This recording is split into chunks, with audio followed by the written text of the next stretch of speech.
Hey everyone, welcome back to our channel. We're the Dawnties. My name's Richele, and today I'm going to do a flip through of my 2023 reading journal. So I've already posted a video of my 2024 reading journal kind of set up so you can see what it looks like going forward, but you guys wanted to see a flip through of my 2023 one since it has been all filled out. Now I am filming this on the 31st of December, so this is not something that is 100% complete just because the day is not over, but I thought I'd give you just kind of a flip through of what my journal looks like for 2023. So this is an Archer and Olive journal, just a simple Archer and Olive logo on this pink journal. I believe this one is 160 pages in this journal. I'm pretty sure it's 160. It is a little bit smaller than my other ones, so I believe this is 160 pages in here. So whenever we open it up, I have the year page. I just like to open it up to see what year it is. I don't know, I just thought it was really fitting.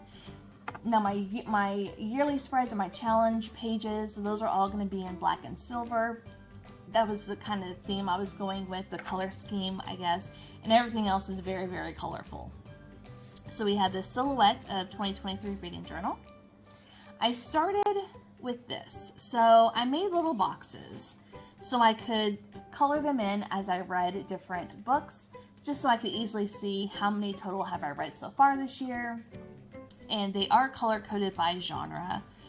So this is books read, and then at the very back, I have the key of like anything in yellow is YA, pink is romance, red is thriller, etc.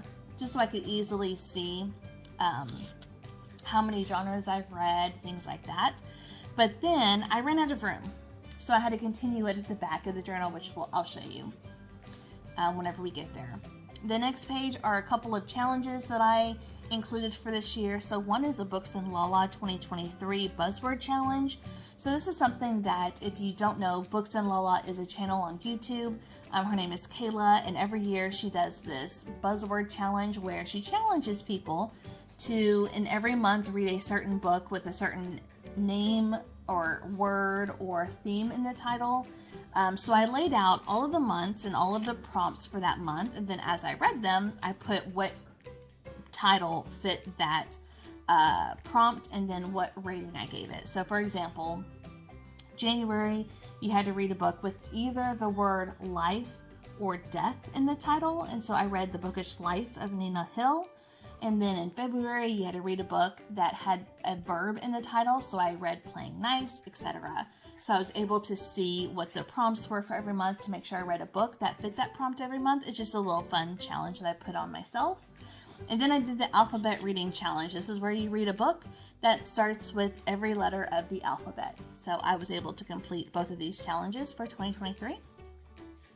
Then I have my stats page. This is where I mark how many books I've read, how many did I read on the Kindle, how many did I reread, how many different genres did I read, how many from the library did I read, and then the total number of pages per month. So like I said, I am filming on the last day of December, so December numbers have not been filled in, therefore the totals haven't been filled in, but they will be filled in a day or two. Then I have the monthly anticipated releases. So this is where I would track books that I was excited for, when they were scheduled to come out and when. So I was able to see, on April 18th, The Last Word comes out. Just so I could get an idea of when these books were coming out and kind of document them, because some of these will know 6 months in advance, and then I'll forget, when does that come out? So I can document it here, so I would know to be on the lookout for those books that I was excited for.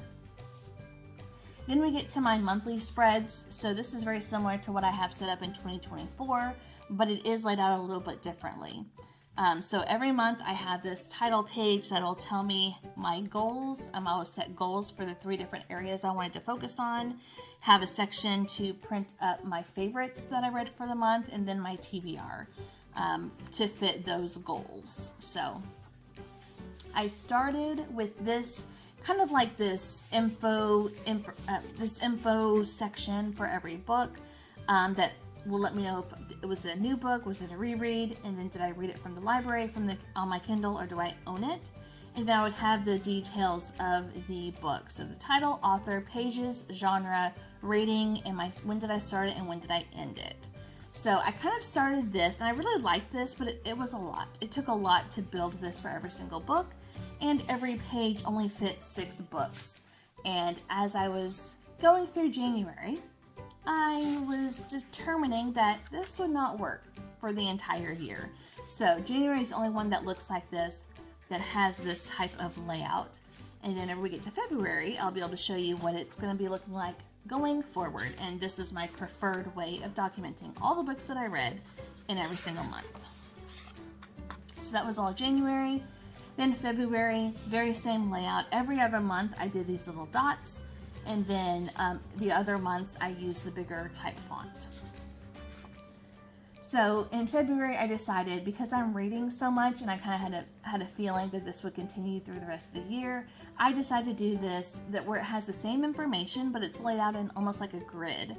And as you can see, before I could only fit 6 books per page. This one I was able to fit 37 on 2 pages. So this is my preferred way of doing it going forward, but again, it has all the same information.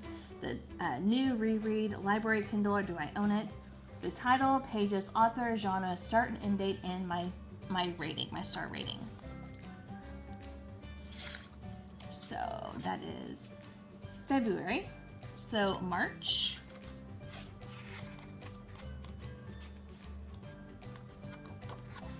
And again, just has this grid. It looks a little weird, I guess, after the fact with all the different, it looks like a lot of information.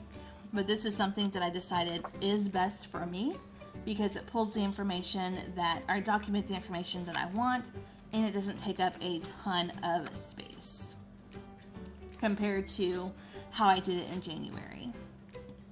So then we have May.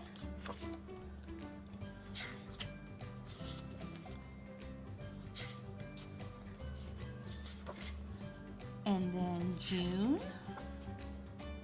Now June, I did pull in the Pride Month theme, and I chose I think every 5 or 6 books per color of the rainbow, just because it was Pride.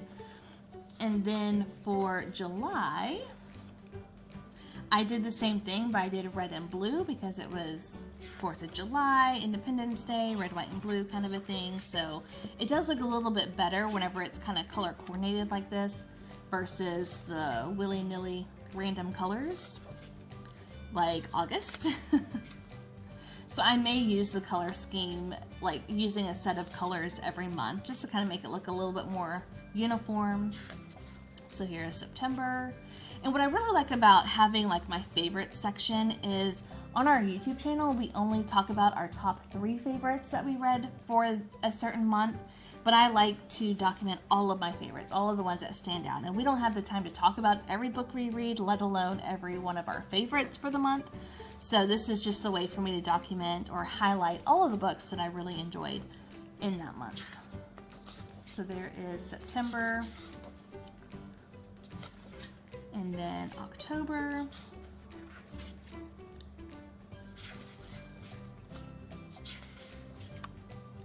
October, I read a lot. And then November. So I have not printed out my favorites, covers of my books that I really enjoyed that I read in November, but I do plan on doing that. I usually do 2 months at a time whenever I do print, just so I don't waste as much paper. So I'll be printing up my favorite November books and my favorite December books together and just gluing them in to complete the journal. So there is November and then December. So again, I will be printing off those as well and here in the next day or 2. So this is where I'm at now. I just finished reading a manga earlier this morning. But I may read one more. I don't know if I'll finish it before the end of the year, before midnight, but we'll see. So that's why December hasn't been completed in my stats.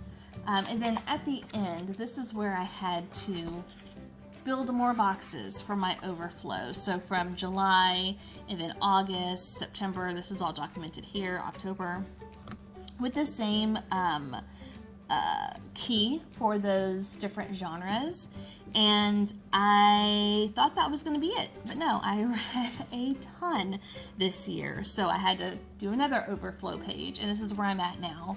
My last book I read was a manga, which is Purple. That's the one I just finished today. But yeah, that is how I documented. Now, in 2024, I'm not going to have these boxes. This is a lot of work, I'm not going to lie, to build all these boxes, to the point where I just got lazy and didn't even draw the boxes, just colored the squares or the spaces that I needed. So this is something that's not going to happen in 2024 in my journal, but this was fun. This was fun, but it was a lot. And then I think there were, I don't know, about 10 pages, maybe 15, that I did not use for the journal. And then of course, whenever my family checks out books from me, I make sure I get them back. So whenever they check them out, and then whenever I get them back, I just mark them off. So that is the flip through of my 2023 reading journal. Leave a comment down below. Let me know, do you have a reading journal or some sort of way to document the books that you read? And what do you like to track? I know everybody likes to track different things. For me, genres is very important. I like to make sure I read a variety of genres and not just the same one over and over. I kind of get burned out a little bit on that. So let me know what you like to track if you do read and track your reading this way. But that's going to do it for us today. Thank you guys so much for watching, and we'll see you in our next video. Bye!